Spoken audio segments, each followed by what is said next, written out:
Pernai už vaiko priežiūrą tėvams išmokėta beveik 500 milijardo eurų. Sodros duomenimis tai apie 20% mažiau nei prieš kelerius metus. Gimstamumo tendencijos atsispindi ir išmokų gavėjų gretose, tokia jau kelerius metus besilaikanti tendencija. Tačiau kol viena kreivė leidžiasi žemyn, kita žaibiškai juda priešinga kryptimi. Užsieniečių gaunančių vaiko priežiūros išmokos padidėjo daugiau negu 50% per 3 metus.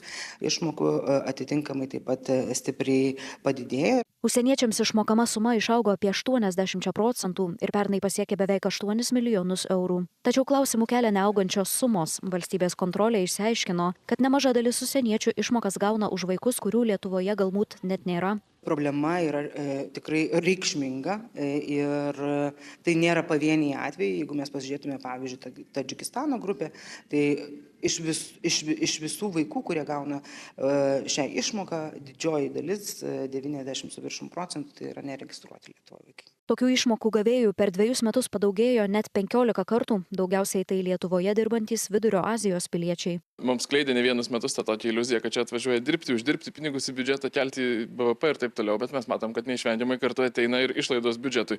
Įstatymas dirbantiems užsieniečiams garantuoja tokias pačias teisės kaip ir Lietuvos piliečiams. Tačiau sąžiningai besirūpindama užsieniečiais valstybė pamiršo įsitikinti ir pačių užsieniečių sąžiningumu. Pagal galiojančią tvarką, jei išmoką už vaiką užsienietis gauna ir kitoje šalyje, Lietuvoje jos gauti nebegali. Tačiau paaiškėjo, kad daugybę metų Sodra tokių duomenų net netikrino. Vienintelė patikra užsieniečio duotas pažadas. Seimo narys Vytautas Sinica tokias išmokas siūlo išvis riboti, skirti tik mažai daliai užsieniečių.